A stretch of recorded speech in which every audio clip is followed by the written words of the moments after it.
I'm pleased that the OATUU has lived up to expectation in the pursuit of its primary objective to foster unity among African trade unions. The bickerings, ideological differences, and externally induced conflicts which plagued trade unions in African countries prior to the establishment of the OATUU are now a thing of the past.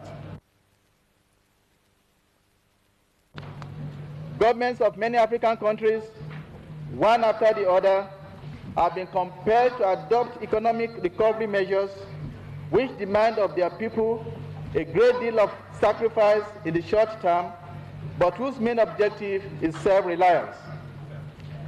We in Nigeria believe that the salvation of the African people lies in their own hands.